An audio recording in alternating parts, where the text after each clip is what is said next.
The conference room went silent the moment he refused. "I don't shake hands with staff." He didn't whisper it. He announced it, making sure every board member, every senior partner, every witness in that executive suite understood exactly how little he thought of the young woman extending her hand toward him. He smirked, turned his back, and ordered her to fetch coffee for the real executives. But instead of retreating, she took a seat in the corner, opened her phone, typed 5 deliberate words, and triggered the financial annihilation that would lock $1 billion of his assets before the day ended. Continue watching to see how this story ends. The 42nd floor of the Meridian Tower existed in a realm where ordinary people didn't belong. Here, the air smelled faintly of leather and expensive coffee, where the carpets swallowed footsteps and the floor-to-ceiling windows framed the city like a conquered kingdom. The executive suite of Thorn Capital Partners occupied the entire eastern wing, a gleaming monument to wealth and the ruthless pursuit of more. Chrome and glass surfaces reflected back only success, only power, only the carefully curated image of people who controlled billions with the stroke of a pen. This morning, the tension was different. Sharper. The junior associates moved with unusual precision, arranging presentation binders with geometrical exactness, triple-checking projection equipment, refilling water pitchers that were already full. The final meeting, the one that would either secure the landmark billion-dollar acquisition deal Sebastian Thorn had spent 18 months engineering, or send the entire firm scrambling to explain to their institutional backers why the opportunity had slipped through their fingers. Sebastian himself stood at the window of his corner office, hands clasped behind his back, surveying his domain with the satisfied expression of a man who had never been told no and didn't plan to start hearing it today. His assistant had confirmed it twice already. The representatives from the funding consortium would arrive at 9:30 sharp. Everything was aligned. Everything was perfect. Dr. Kyra Velis stepped off the private elevator at exactly 9:28. She moved through the reception area with the quiet confidence of someone who had walked into 1,000 high-stakes rooms and never once doubted she belonged there. Her navy suit was impeccably tailored, professional without being severe, and she carried a slim leather portfolio that had seen enough board meetings to have stories of its own. Her hair was styled in neat braids pulled back from her face, emphasizing the sharp intelligence in her eyes and the composed set of her jaw. The receptionist looked up, started to speak, but Kyra was already moving past toward the conference suite, her heels clicking a steady rhythm against the marble. She'd reviewed the building schematics during the car ride over. She knew exactly where she was going. As she approached the glass-walled conference room, she could see Sebastian through the transparent barriers, holding court with 2 senior partners, gesturing broadly as he made some point that clearly amused him. They were laughing, relaxed, completely unaware that the woman walking toward them controlled the very financial foundation their entire operation rested upon. Kyra paused at the doorway, adjusted her portfolio under her arm, and took one measured breath. She'd been in rooms like this before. Rooms where powerful men measured your worth in the first 3 seconds and decided whether you were a player or an obstacle. She'd learned long ago that their first assessment was almost always wrong, and the correction, when it came, was always instructive. She pushed open the door and stepped inside, her expression perfectly neutral, professionally pleasant, ready to conduct business. Sebastian turned mid-sentence, his eyes landing on Kyra with the quick, dismissive scan of someone sorting mail. His gaze traveled from her face down to her portfolio and back up again, the entire assessment taking less than 2 seconds. His expression shifted through a sequence she'd seen before, mild curiosity, faint confusion, then settling into something that looked uncomfortably close to amusement. The laughter died on his lips, replaced by a thin smile that didn't reach his eyes. Kyra crossed the distance between them with steady steps, her hand already extending in the universal gesture of professional greeting. "Good morning, Mr. Thorn. Dr. Kyra Velis. I'm here representing the Institutional Funding Consortium for today's final due diligence meeting." She held her hand out, perfectly positioned at the appropriate height and distance, her expression open and courteous. The moment stretched. 1 second. 2. 3. Sebastian's hands stayed exactly where they were. His right hand slipped casually into his pocket. His left reached for the coffee cup on the table beside him. He took a slow sip, his eyes never leaving her face, making absolutely certain she understood the deliberateness of what he was doing.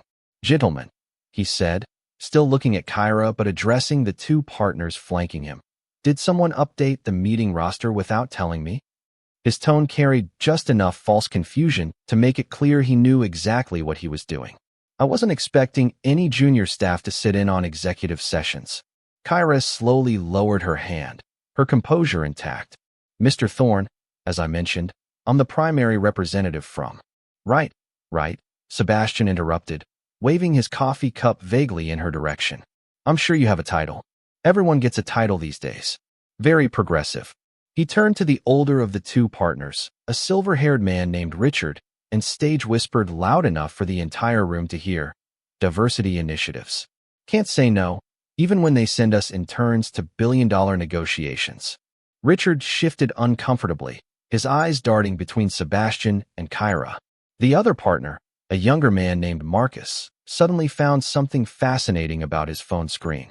The three junior associates who had been arranging materials at the far end of the conference table stopped moving entirely. The room had developed the peculiar silence that comes when everyone knows something terrible is happening, but no one knows how to stop it. Sebastian set his coffee cup down with a decisive click and looked at Kyra with the exaggerated patience of someone explaining something to a child. "Look, I appreciate enthusiasm, I really do. But these meetings are for senior stakeholders only. Principal level and above." He gestured toward the door with his thumb. "I'm sure there's plenty of valuable work for you to do in the analyst pool. That's where you'd normally be stationed, right?" "First week, Mr. Thorne," Kyra said, her voice level and clear. "I believe if you check the confirmed attendance list from Velis Holdings." Velis Holdings sent their representative. Sebastian cut her off again, this time with an edge of irritation creeping into his voice. "I'm expecting someone with actual authority. Someone who can make billion-dollar commitments." He looked her up and down again, more slowly this time, making sure she felt every second of the scrutiny. "Not someone who, well." He left the sentence unfinished, the implications hanging in the air like smoke. One of the junior associates, a young woman with dark hair, inhaled sharply and immediately tried to disguise it as a cough. Sebastian checked his watch, an ostentatious piece that probably cost more than most people's cars. "Tell you what," he said, his tone shifting into something that might have been mistaken for generosity if it weren't wrapped in condescension. "Since you're already here, make yourself useful." He pointed toward the credenza where an espresso machine gleamed under recessed lighting. "Give me a double espresso. Extra hot. No sugar." He glanced at his partners. "Gentlemen, anything for you." Richard opened his mouth, closed it, then managed. "Sebastian, perhaps we should." "Marcus will have his usual cappuccino," Sebastian continued, ignoring the attempted intervention entirely. He turned back to Kyra with a smile that was all teeth and no warmth. "Think you can handle that? Or should I have my actual assistant walk you through how the machine works?" The silence that followed was suffocating. Marcus had stopped pretending to look at his phone. Richard had gone slightly pale. The three junior associates stood frozen like witnesses to an accident, unable to look away but desperate not to be noticed. Kyra stood perfectly still, her leather portfolio held against her side, her expression unreadable. She didn't look angry. She didn't look embarrassed. She looked like someone doing complex calculations behind very calm eyes, measuring something these men couldn't see and arriving at a conclusion they would soon understand. "No, Mr. Thorne," she said quietly. "I don't think I'll be doing that."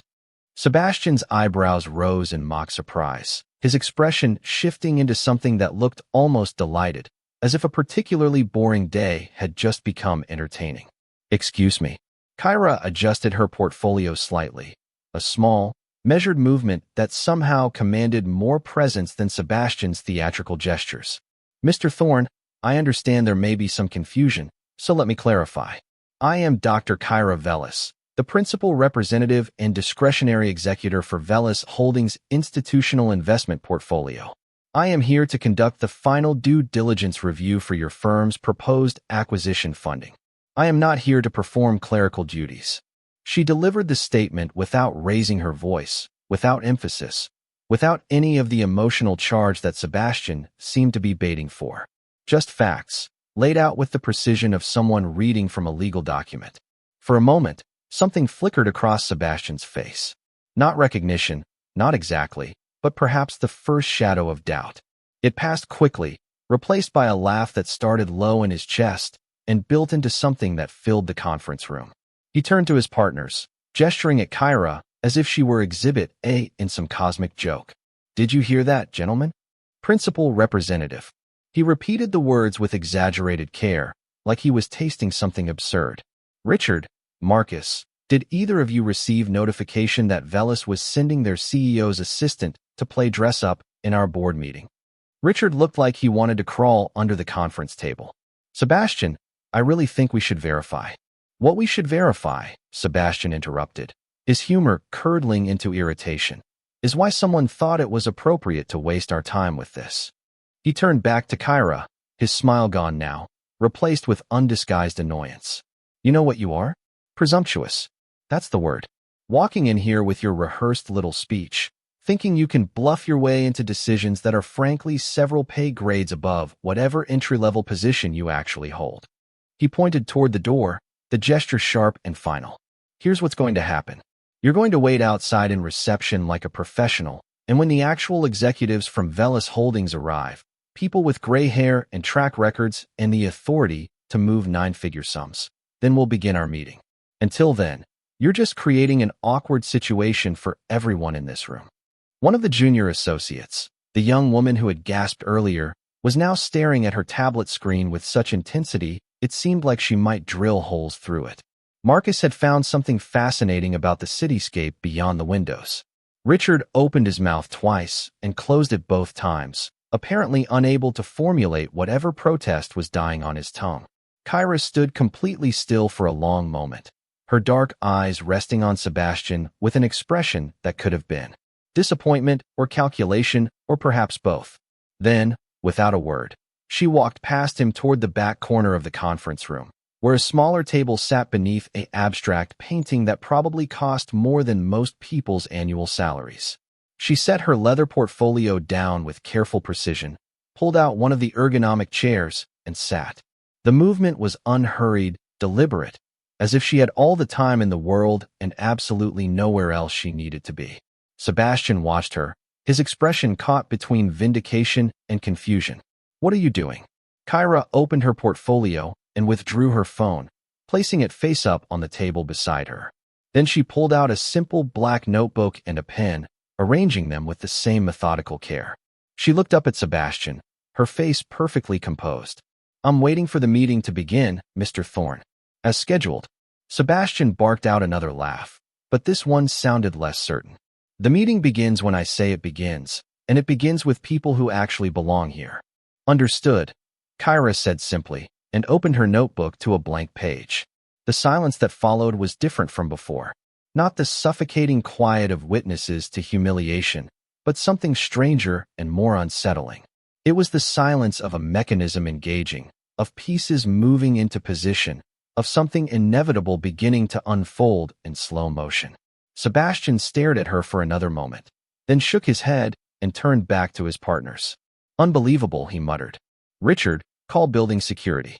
Have them escort our guest to the lobby until the real meeting can begin."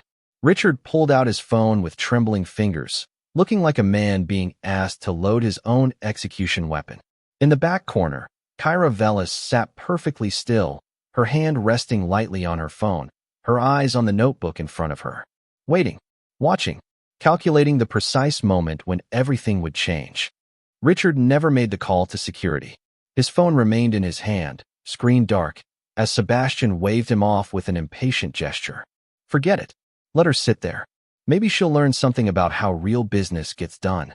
At 9:45, Sebastian positioned himself at the head of the conference table, triggered the wall-mounted screen to life, and launched into his presentation with the practiced confidence of a man who had never doubted his own narrative. The first slide materialized in crisp detail: Thorne Capital Partners, with a logo that somehow managed to look both aggressive and elegant. "Gentlemen," he began, his voice taking on the smooth cadence of someone who had delivered this pitch dozens of times. "What you're looking at is not just an acquisition. It's a strategic realignment of an entire market sector." He clicked to the next slide, a complex chart showing projected growth curves that climbed skyward like prayers. Our target company represents a $1,400 million enterprise value, with EBITDA margins that frankly embarrass their competitors. He paced as he spoke, his body language radiating the kind of certainty that came from a career built on making other people believe in his vision. The junior associates took dutiful notes. Marcus nodded at appropriate intervals. Richard watched with the weary expression of someone who had seen this performance before. The capital structure we've designed is bulletproof, Sebastian continued, warming to his subject. Senior debt at 3.2%, mezzanine financing at 8%, and our equity layer sitting comfortably at the top with projected IRR of 32% over 5 years. He paused for effect, letting the numbers hang in the air. But here's what makes this truly exceptional. Our institutional backing. He clicked again. A new slide appeared, listing the funding consortium members in neat columns. Velis Holdings sat at the top, its commitment listed at $1,047 million. This is the foundation of everything, Sebastian said, tapping the screen for emphasis. Rock-solid institutional capital from funds that understand long-term value creation. Velis Holdings alone represents nearly 40% of our total equity commitment. That's not just funding, gentlemen. That's validation. In the back corner, Kyra's expression didn't change. She had been writing occasional notes in her notebook, her pen moving in small, precise strokes. Now she set the pen down and picked up her phone with a movement so subtle it barely registered in the peripheral vision of anyone watching Sebastian's performance. She unlocked the screen with her thumbprint and navigated to an app whose icon was nothing more than a simple black square. No name. No identifying marks. The kind of application that didn't appear in any app store and couldn't be downloaded by anyone who wasn't specifically authorized. The interface that opened was stark. White text on black background. A single input field and 3 preset command options. Kyra's thumb hovered over the screen for just a moment. A pause so brief it might have been nothing more than her considering the weight of what she was about to do. Sebastian was still talking, his voice filling the room with projections and synergies and all the confident vocabulary of someone who believed the universe would continue bending to his will. The beauty of our structure is the flexibility. We've built in escalation provisions that allow us to increase our leverage ratio if market conditions. Kyra's thumb moved. She selected the first preset command and watched as it populated the input field with clinical precision. Directive Delta Initiate. She didn't hesitate on the confirmation. Her thumb pressed execute. The response came within 3 seconds. A single line of text scrolled across her screen in that same stark white on black. Authorization confirmed. Velis 77 Omega. Protocol engaged.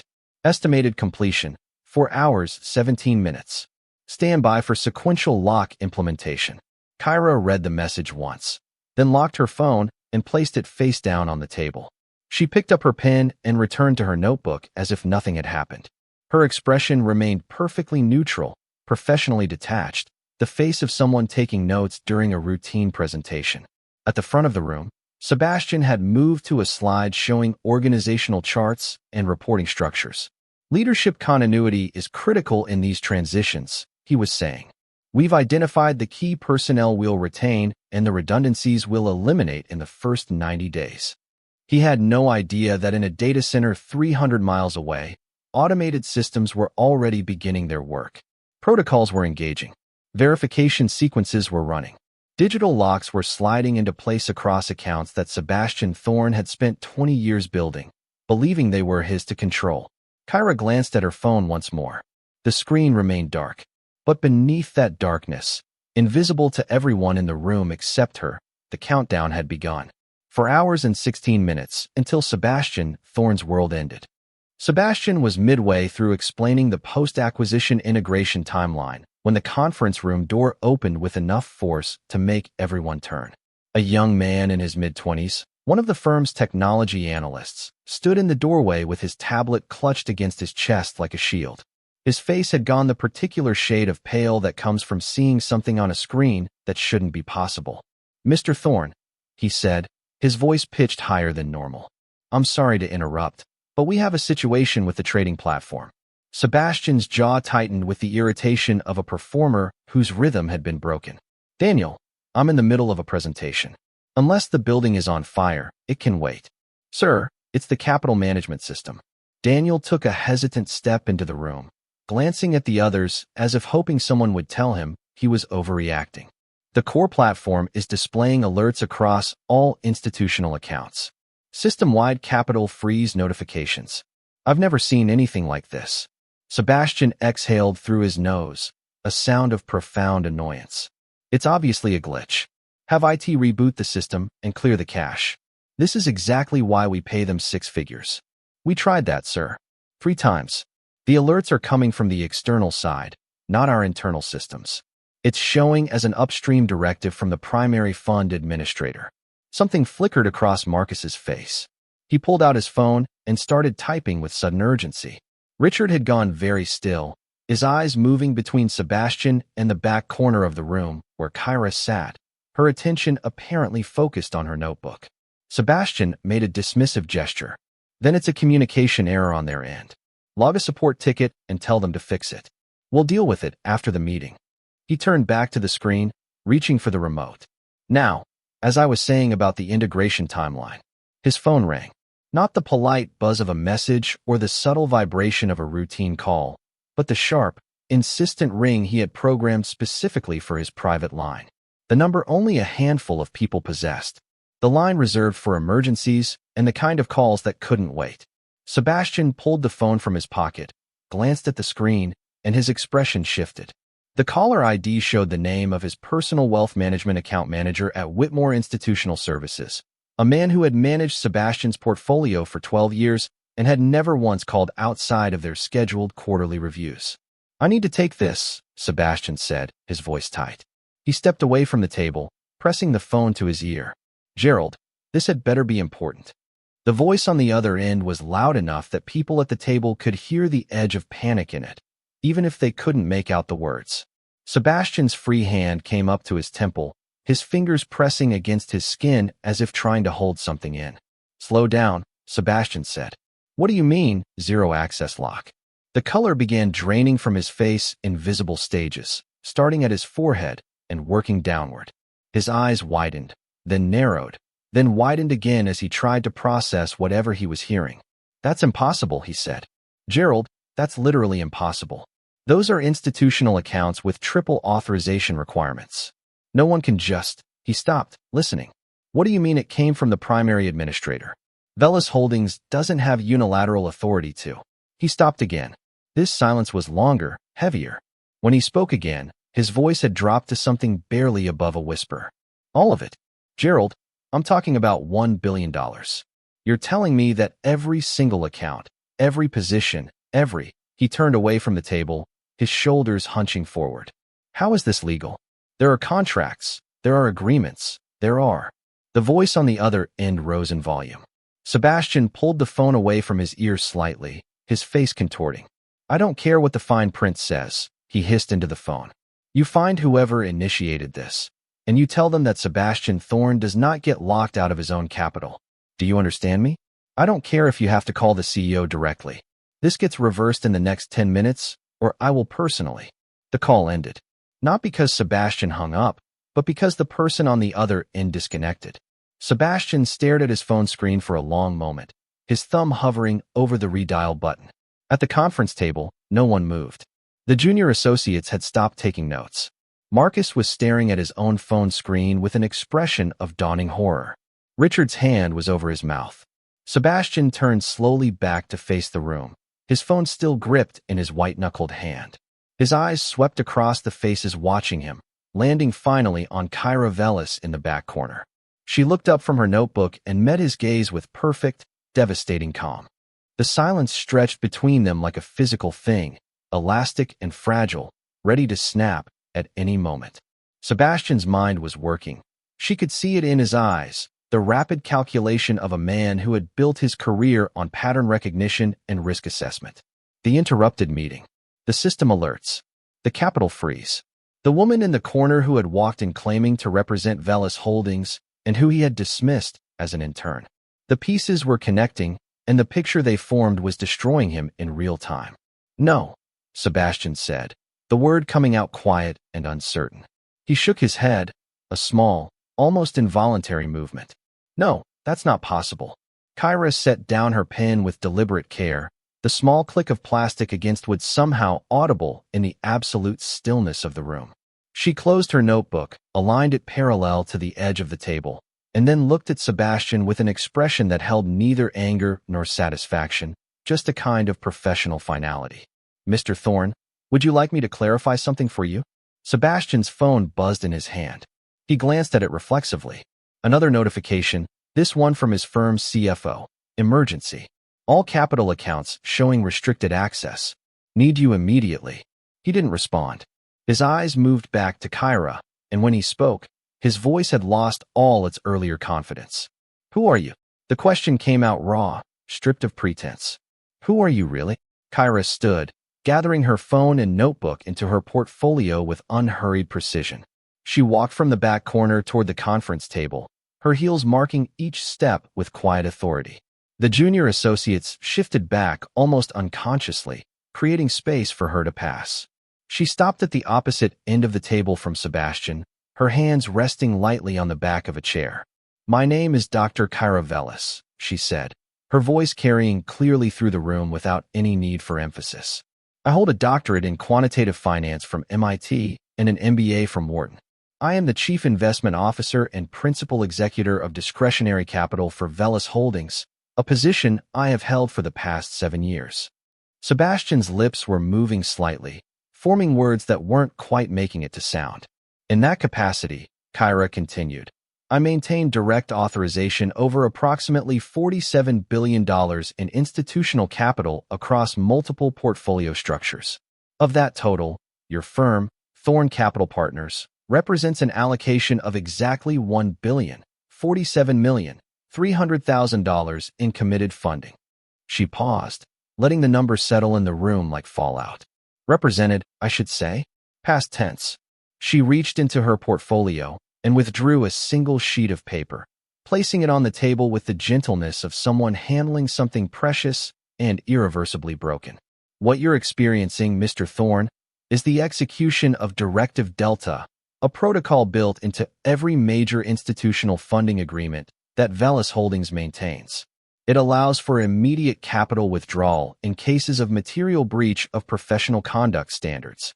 Marcus made a sound in his throat, something between a gasp and a whimper. Richard had both hands pressed flat against the table, as if the surface were the only thing keeping him upright.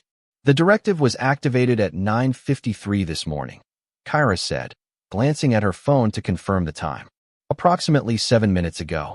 The automated sequence has already frozen all accounts pending systematic withdrawal. The process is irreversible once initiated and typically completes within 4 hours." Sebastian found his voice, though it came out hoarse and desperate. "You can't do this. There are contracts, legal agreements. You can't just pull $1 billion because of a misunderstanding." "A misunderstanding," Kyra repeated, and for the first time, something that might have been emotion crossed her face. Not anger, exactly, but something colder and more permanent. "Mr. Thorne, you didn't misunderstand anything. You looked at me, assessed my value in approximately 2 seconds, and decided I was worthless to you. You refused a professional handshake. You called me an intern. You ordered me to serve you coffee." She took a step forward, her eyes locked on his. "Those weren't mistakes. Those were choices. Deliberate, conscious choices rooted in assumptions you made about who I was and what I was worth based on what you saw when you looked at me." Her voice remained level, but each word landed with the weight of a gavel. "And now you're experiencing the consequences of those choices." Sebastian's face had gone from pale to gray. "I didn't know. I couldn't have known you were the executor of Directive Delta," Kyra finished for him. "The person you called intern." She picked up the paper she had placed on the table and held it out toward him. "This is your formal notification of capital withdrawal. You'll receive the full legal documentation within the hour." Sebastian didn't take the paper. He stared at it like it was a death warrant, which in many ways it was.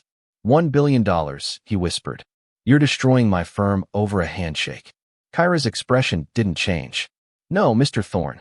You destroyed your firm the moment you decided that dignity and respect were negotiable. I'm simply the one who calculated the cost." The conference room phone erupted with a sharp, insistent ring that made everyone jump. Not Sebastian's mobile, Not anyone's personal device, but the hardwired speaker system built into the table itself. The display screen lit up with an incoming call designation that made Richard go rigid in his chair. Velis Holdings, Executive Office. No one moved to answer it. The phone rang a second time, the sound somehow more aggressive, more demanding. Sebastian stared at the display like it was a cobra coiling to strike. "I'd suggest you answer that," Kyra said quietly. Sebastian's hand trembled as he reached for the answer button. The moment he pressed it, a voice filled the room with the kind of authority that came from decades of commanding billion-dollar decisions. Deep, controlled, and currently vibrating with barely restrained fury. "Mr. Thorne, this is Jonathan Velis, Chief Executive Officer of Velis Holdings." The voice paused, and in that pause was the weight of empires. "Would you care to explain to me why I received an emergency notification 20 minutes ago that you publicly humiliated and attempted to dismiss my chief investment officer?" Sebastian's mouth opened and closed. No sound came out. "Let me be more specific," Jonathan Velis continued, his tone dropping to something even more dangerous. "Dr. Kyra Velis, the woman who controls the discretionary allocation of $47 billion in institutional capital, including the entire billion-dollar portfolio backing your firm, walked into your office this morning for a routine due diligence meeting." She extended her hand in professional greeting. "And you, Mr. Thorne, refused to shake it." The silence on Sebastian's end was absolute. "You then proceeded to call her an intern, ordered her to fetch coffee, and when she attempted to clarify her position, you had the spectacular arrogance to tell her to wait outside until the real executives arrived." Jonathan's voice was rising now, the control beginning to fracture. "Do I have those facts correct, Mr. Thorne?" Sebastian found his voice, though it came out strangled. "Mr. Velis, there was a misunderstanding. I didn't realize." "You didn't realize," Jonathan cut him off, "that the woman standing in front of you might actually be qualified to be there? You didn't realize that judging someone's professional worth in 2 seconds based on their appearance might be a catastrophic error in judgment." A bitter laugh echoed through the speaker. "Or did you realize exactly what you were doing and simply didn't care?" Marcus had his head in his hands. One of the junior associates was crying silently, tears streaming down her face as she watched her career evaporate in real time. "Mr. Velis, please," Sebastian said, desperation flooding his voice. "If we could just discuss this." "There's nothing to discuss. The professional integrity clause in your funding agreement is explicit. Any material breach of professional conduct standards by senior leadership toward Velis Holdings representatives results in immediate capital withdrawal. No appeals. No negotiations. No second chances." Sebastian's legs seemed to give out. He caught himself against the conference table, his knuckles white. "You can't do this. 20 years. I've spent 20 years building this firm. And you destroyed it in 20 seconds, Jonathan replied coldly. "The portfolio withdrawal is finalized, Mr. Thorne. All $1,047 million. The legal documentation is being filed as we speak. Your firm's operational capital will be fully extracted within 4 hours. I suggest you spend that time calling your lawyers, your board, and your investors, in that order." "Please," Sebastian's voice cracked. He turned toward Kyra, his eyes wild. "Dr. Velis, please. I made a mistake. I'll apologize publicly. I'll do whatever you want. Just reverse the directive. Please." Kyra stood perfectly still, her expression unchanged. Sebastian stumbled toward her, his hands outstretched in supplication. 20 years of work. Thousands of employees. Hundreds of investors. You can't punish all of them because I was an idiot for 5 minutes. "I'm not punishing them," Kyra said quietly. "You are." "Mr. Thorne," Jonathan Velis's voice boomed through the speaker again. "Let me be absolutely clear. The decision is final. Directive Delta, once executed, cannot be reversed. Not by Dr. Velis. Not by me. Not by anyone. That's intentional. It ensures that our standards are non-negotiable and our consequences are certain." Sebastian's phone was buzzing continuously now, a cascade of incoming calls and messages. The firm's CFO, the head of investor relations, board members, his personal attorney. The notifications piled up like an avalanche, each one another piece of his empire crumbling. "You're destroying me," Sebastian whispered, looking at Kyra with something beyond desperation, something approaching existential terror. No, Mr. Thorne, Jonathan Velis said through the speaker, his voice final. You destroyed yourself. We're simply enforcing the contract you signed. Perhaps next time, in whatever career you pursue after this, you'll remember that dignity isn't negotiable and respect isn't optional. A click signaled the call had ended. Sebastian collapsed into a chair, his empire disintegrating around him, while Kyra Velis stood calm and unmoved, the architect of his ruin and the guardian of a principle worth exactly $1 billion. Kyra arose from her chair with the same unhurried precision she had maintained throughout the entire ordeal. Every eye in the conference room tracked her movement as she gathered her portfolio and walked toward the head of the table where Sebastian still stood, his face a mask of devastation and disbelief. She didn't sit. Instead, she positioned herself where everyone could see her clearly, her posture straight, her expression calm, her voice carrying the weight of someone who had already made her final calculations. For the record, she said, addressing both the room and the speakerphone where Jonathan Velis remained on the line. I want to be absolutely clear about what transpired here this morning. She paused, letting the silence settle. I arrived at 9:28 for a scheduled due diligence meeting. I identified myself by name and title. I extended my hand in the standard professional greeting that opens every business interaction in every boardroom across this country. Her eyes moved to Sebastian, who seemed to shrink under her gaze. Mr. Thorne looked at me, assessed what he saw in approximately 2 seconds, and made a decision. He kept his hands in his pockets. He refused to shake my hand, not because he didn't see it, not because he was distracted, but because he had already determined, based entirely on my appearance, that I was beneath the courtesy of basic professional respect. One of the junior associates was openly crying now, her shoulders shaking silently. Marcus had his head bowed, unable to meet anyone's eyes. Richard looked like a man watching his career burn. He then proceeded to call me an intern. Kyra continued, her voice never rising, never wavering. He suggested I was part of a diversity initiative. He ordered me to fetch coffee for him and his colleagues. When I attempted to clarify my actual position and purpose, he told me to wait outside until the real executives arrived. She turned slightly, addressing the speakerphone directly. Mr. Velis, those are the facts. Deliberate, public humiliation of your chief investment officer based on assumptions rooted in prejudice and arrogance. I've heard enough. Jonathan Velis's voice came through the speaker, cold and final. Mr. Thorne, effective immediately, you are terminated from your position as managing director of Thorne Capital Partners for cause. The professional integrity clause is explicit. Your behavior constitutes a material breach of the standards required of any organization receiving Velis Holdings capital. Sebastian's legs seemed to give out completely. He caught himself against the table, his breathing ragged. You can't do this. I built this firm. It's my name on the door. Your name, Jonathan replied icily, is about to become a cautionary tale. I'm authorizing the immediate notification of your board of directors and institutional investors. Building security has been contacted and will escort you from the premises within the next 5 minutes. You will not return to this office. You will not access any company systems. You will not contact any employees or clients.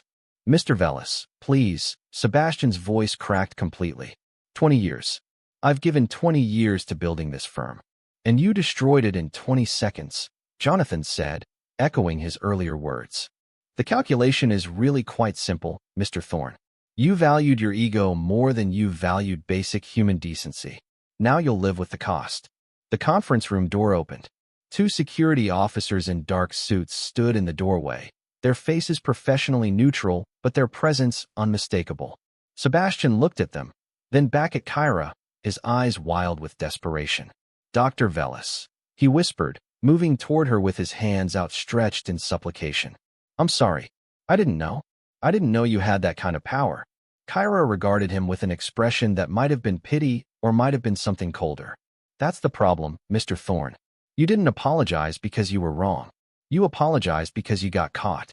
You didn't respect me when you thought I was an intern, and that tells me everything I need to know about your character. She stepped aside as the security officers moved forward, flanking Sebastian on either side. The power was never the point, Kyra said quietly, her words meant only for him, but somehow carrying to every corner of the room. Respect shouldn't require power. Dignity shouldn't need credentials. You should have shaken my hand because I'm a human being who deserved basic courtesy, not because I control $1 billion. The security officers touched Sebastian's arms gently but firmly. He didn't resist. He looked 10 years older than he had an hour ago, his shoulders slumped, his expensive suit suddenly hanging wrong on his frame. As they guided him toward the door, he turned back one last time, his voice barely audible. "I'm sorry." Kyra didn't respond. She simply watched as Sebastian Thorne walked out of his own conference room for the final time, escorted like a criminal from the empire he had spent 2 decades building and 5 minutes destroying. The door closed behind Sebastian with a soft click that somehow felt louder than a gunshot. For a long moment, no one in the conference room moved. The remaining board members sat frozen, their faces pale, their eyes darting between each other and the woman still standing at the head of the table. The junior associates had retreated to the corners like rabbits sensing a predator. Marcus's hands were trembling. Richard looked like he might be sick. Kyra set her portfolio down on the conference table with deliberate care and turned to face them fully. Her expression was no longer neutral. It was something harder, more clinical, the face of a surgeon preparing to cut away infected tissue. "Gentlemen," she said, her voice carrying the quiet authority of someone who no longer needed to prove anything. "Ladies, let me be very clear about where we stand. Velis Holdings has withdrawn $1,047 million from this firm effective immediately. That capital will not return. The decision is final and irreversible." She paused, letting the full weight of that reality settle over them like ash. "However," she continued, "Velis Holdings maintains minority equity positions in 3 of your portfolio companies. We also hold convertible notes in 2 additional ventures that this firm manages. Those positions represent approximately $83 million in ongoing capital exposure." Richard found his voice, though it came out hoarse. "Dr. Velis, we understand that what happened here was unacceptable." Kyra cut him off cleanly. "The word you're looking for is unacceptable. But more importantly, it was symptomatic. Mr. Thorne didn't develop that level of arrogance in a vacuum. He operated in a culture that permitted it, encouraged it, rewarded it." She reached into her portfolio and withdrew a slim document, placing it on the table. "These are the conditions under which Velis Holdings will maintain our existing positions rather than triggering the exit clauses in those agreements as well." Marcus leaned forward slightly, his eyes on the document like it was a lifeline. "First," Kyra said, beginning to pace slowly along the length of the table, her heels marking each point with quiet emphasis. "This firm will engage an independent third-party consultancy to conduct a comprehensive cultural audit within the next 30 days. Every employee, from the mailroom to the C-suite, will participate. The findings will be delivered directly to Velis Holdings, and you will implement every recommendation within 90 days." One of the junior associates was taking notes now, her pen flying across her tablet screen. "Second," Kyra continued, "mandatory professional conduct training for all senior leadership and client-facing personnel. Not the perfunctory online modules you click through in an hour. Substantive, facilitated sessions on unconscious bias, professional respect, and the actual legal and financial consequences of discrimination. Quarterly refreshers. Documented completion." She stopped at the window, looking out over the city skyline for a moment before turning back to face them. "Third, this firm will establish a formal ombudsman position. Someone outside your existing power structure who reports directly to your board, not to executive management. Any employee who experiences or witnesses conduct like what happened here this morning needs a safe channel to report it without fear of retaliation." Richard was nodding now, his hands pressed flat against the table. "Dr. Velis, we'll implement everything. I give you my word." "Your word," Kyra said softly, "means nothing to me, Mr. Richardson. Your actions over the next 90 days will determine whether Velis Holdings liquidates our remaining positions or maintains this relationship." She picked up her portfolio. "You'll receive the full terms and compliance requirements within 24 hours. My office will expect written acceptance within 48. She walked toward the door with the same measured grace she had carried into the room over an hour ago.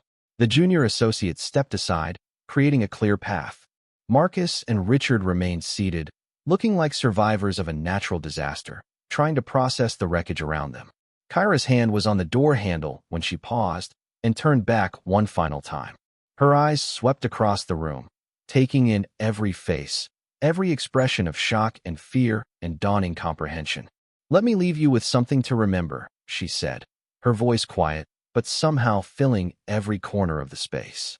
"Dignity is not a luxury. Respect is not optional.